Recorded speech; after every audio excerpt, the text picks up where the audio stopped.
Então, gente, continuando aqui, estava falando sobre o modelo SLM, e aí eu disse que esse modelo é um arcabouço de orientação neoclássica para entender o pensamento de Keynes, né? E ele é baseado no texto do Hicks, que eu falei no vídeo passado, e também no livro do Hansen, Alvin Hansen. Esse livro foi publicado em 1953. E foi também uma proposta aí de entendimento do pensamento do Keynes, só que de uma forma mais formalizada matematicamente, né? E o Hansen é essa pessoa aqui, né? E o modelo ISLM, que é o que a gente vai falar, tem gente que não gosta dele. O próprio Keynes, pelo que consta aí na história, ele foi crítico à ideia do modelo ISLM, mas o modelo ISLM é amplamente utilizado desde então, né? Porque nem tanto porque seja algo perfeito, mas porque ele é útil, relativamente didático e simples, né? E ele serve para a gente também captar um conjunto grande de variáveis que afetam a economia e relacionar essas variáveis entre si, né? Então, por razões didáticas, ele é muito utilizado, mas tem gente que é crítico ao modelo ISLM, tá?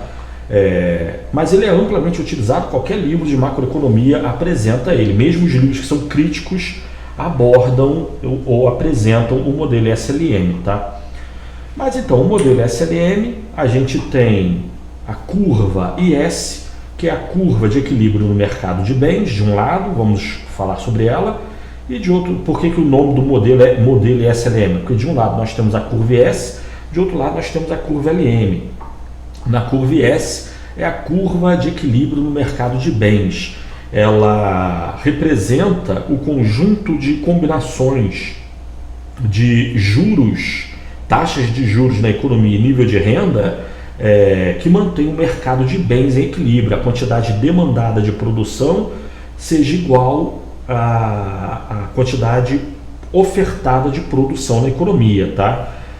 De outro lado, nós temos a curva LM, que é a curva de equilíbrio no mercado monetário. Nessa curva é indicado o conjunto de possibilidades, conjunto de combinações de taxas de juros e nível de renda que mantém o mercado monetário em equilíbrio. A demanda de moeda igual à oferta de moeda. Aí vamos falar sobre essa curva LM, né?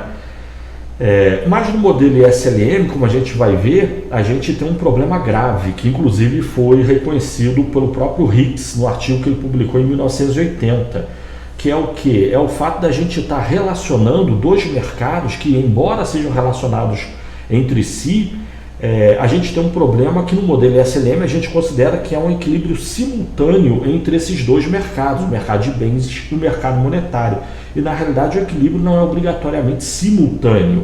A gente está comparando um mercado que é o mercado de bens, que é um mercado que ele envolve um fluxo de produção e decisões de produção, com um mercado que envolve um estoque de uma decisão que, a rigor, a priori, é uma decisão única.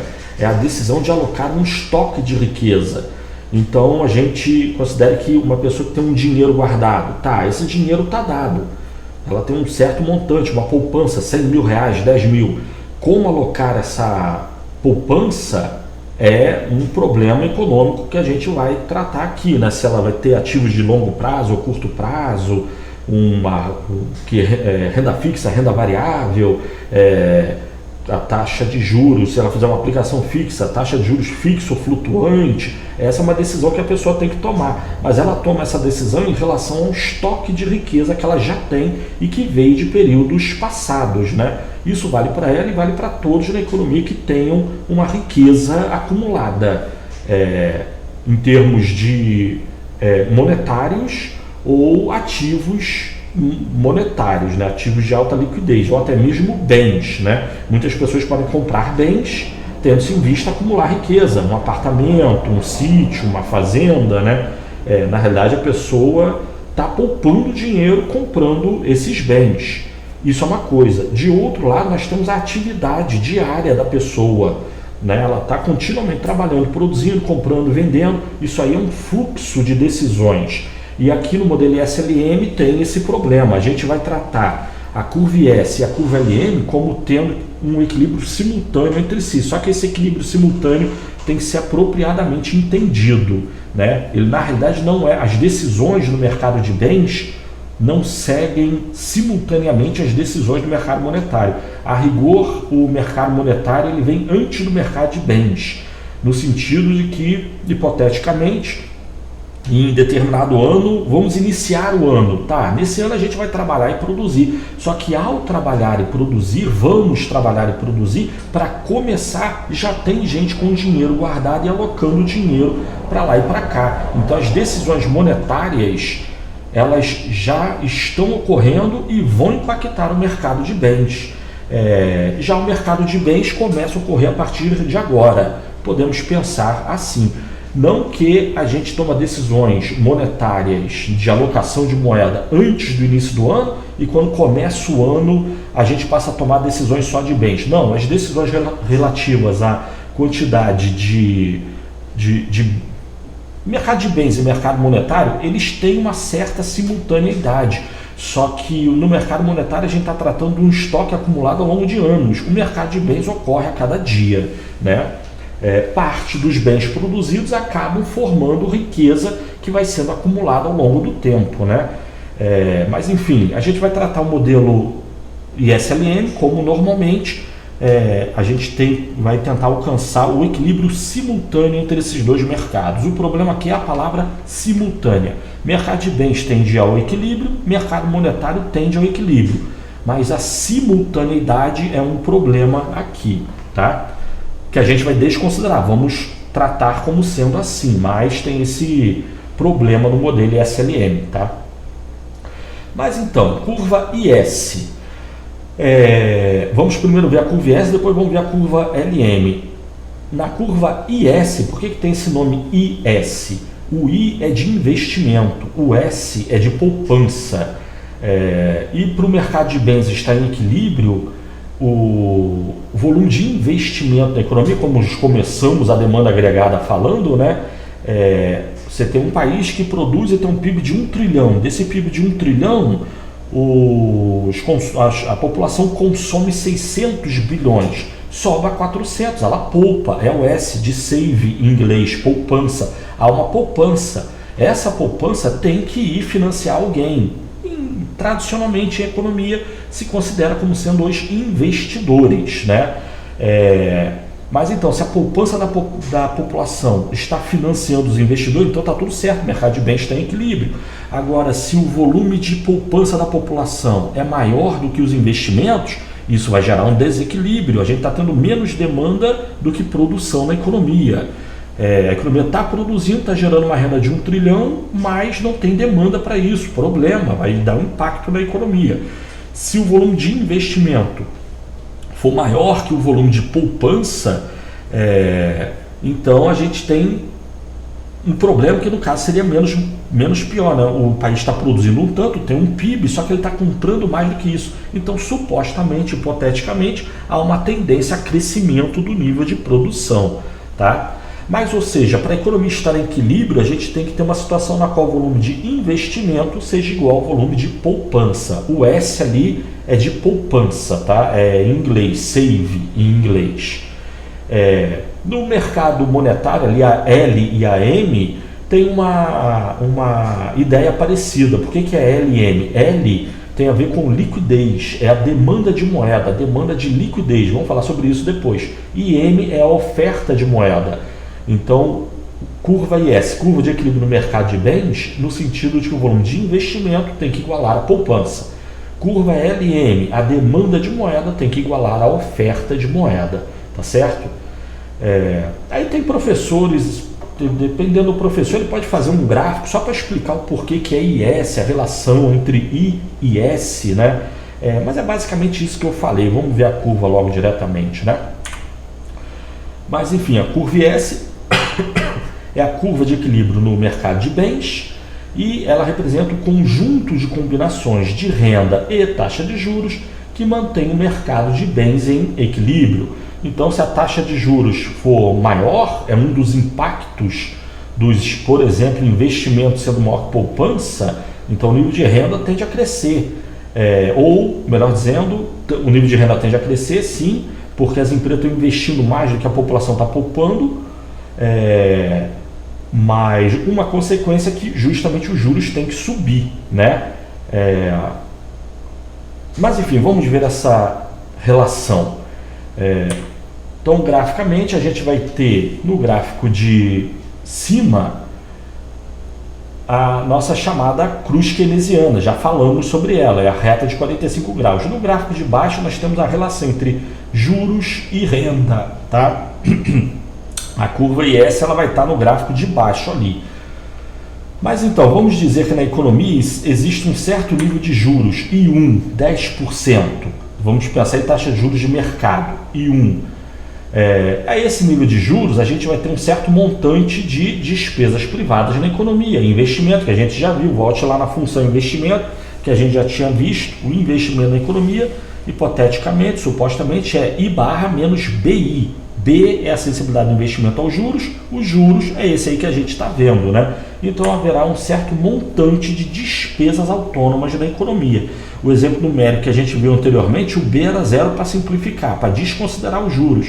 Só que agora a gente vai considerar os juros. Então, dados os juros, vamos supor que o B é maior que zero. Sendo assim, há um impacto dos juros sobre os investimentos ou despesas privadas na economia, né? Como a gente já falou também na aula do consumo, pode ser que o consumo seja impactado pela taxa de juros. Mas numa situação como a dos Estados Unidos dos anos 30, o consumo é altamente atrelado à renda corrente, porque ninguém vai estar se endividando devido à situação de arroxo, depressão e desemprego e péssimas expectativas quanto ao futuro. Certamente o consumidor vai estar poupando o máximo possível e quase ninguém vai estar se endividando, né? Mas então, esse nível de juros, há um certo montante de despesas autônomas. Dado esse montante de despesas autônomas, a gente tem uma certa demanda agregada a cada nível de renda. Já vimos esse gráfico, é a cruz keynesiana. E para a economia estar em equilíbrio, a gente tem que o volume de demanda vai ter que ser igual, o nível de produção vai ter que ser igual ao nível de demanda. E isso vai ser dado ali no ponto A, né? Que é o ponto onde a curva de demanda agregada a cada nível de renda cruza a reta de 45 graus.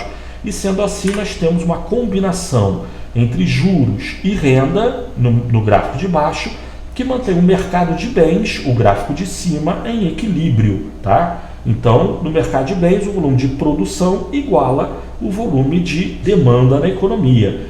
E sendo assim, o nível de renda é Y1. E o nível de renda seria Y1, 1 trilhão de cruzeiros, aos juros I1, 10%, digamos assim.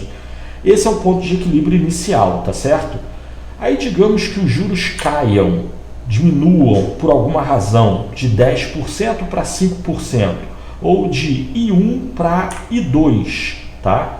Por que os juros caiu é uma questão monetária. Vamos falar na curva LM. Por enquanto só vamos dizer que os juros caiu. Dado que os juros caiu, o que tende a acontecer no mercado de bens?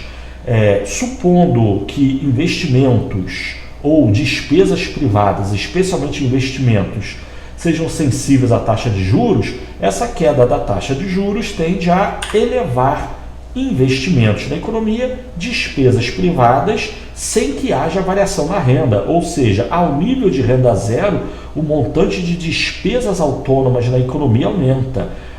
Aumentando as despesas autônomas, a gente vai de A barra menos BI1, que é a despesa autônoma inicial, a gente vai para A barra menos BI2. As despesas autônomas estão aumentando. Por quê? Porque a taxa de juros caiu. E isso tende a aumentar as despesas privadas, especialmente investimentos na economia. Em geral, em condições normais. Vamos ver casos fora do normal, né? Mas dado que a taxa de juros cai, isso leva a aumento de despesas autônomas, e esse aumento de despesas autônomas, como a gente já viu, desloca a demanda agregada na economia a cada nível de renda, de DA1 para DA2. Esse aumento na demanda agregada acaba aumentando o próprio nível de renda, de Y1 para Y2. O PIB do país cresceu de 1 trilhão de cruzeiros para 1 trilhão, cruzeiros não, 1.000 unidades de produção nacional para 1.100 unidades, ou 1 trilhão de unidades de produto nacional para 1 trilhão e 100 bilhões de unidades de produto nacional, né? A gente vai do ponto A para o ponto B. A queda dos juros aumenta a despesa autônoma, que aumenta a demanda agregada, que tende a aumentar o nível de produção nacional de equilíbrio. Sendo assim, a gente passa a ter uma nova combinação de juros e renda ou produção, que é dada ali no ponto B, tá? Ponto A e B no gráfico de cima, ponto A e B no gráfico de baixo. Se a gente supor diversas outras taxas de juros, para cada diferente taxas de juros, hipoteticamente, a gente teria diferentes níveis de investimento, despesas privadas na economia. E sendo assim, haveria diversos níveis de despesas autônomas. Referente a cada despesa autônoma, a gente teria uma diferente curva de demanda agregada e, consequentemente, diferentes níveis de produção ou renda nacional. Traçando uma linha ligando todas essas possíveis combinações entre juros e renda, a gente teria o que é conhecido como curva S. Considerando só essas duas taxas de juros, traçando uma linha ligando as duas, é a nossa curva IS, tá certo? É a curva de equilíbrio no mercado de bens. Ela relaciona o nível de juros e renda da economia que mantém o mercado de bens em equilíbrio, tá certo? Mas enfim, esse é um ponto. Com relação a esse ponto, o vídeo está longo, mas só fazer uma observação que é importante. É o problema da simultaneidade que eu citei anteriormente, que é um problema grave aqui nesse modelo SLM. Veja, a taxa de juros ela até pode mudar rapidamente, cair. Você chega no jornal hoje em casa, liga lá o jornal e o jornal anuncia, o Banco Central, ou vê na internet, o Banco Central anuncia queda de juros, ou os juros no setor bancário diminuiu ou aumentou, vamos dizer que diminuiu. O impacto disso sobre as despesas leva tempo. Então, aqui embaixo na taxa de juros que vem do mercado monetário, essa variação dos juros ela pode ser rápida, mas a variação de despesas privadas na economia leva tempo.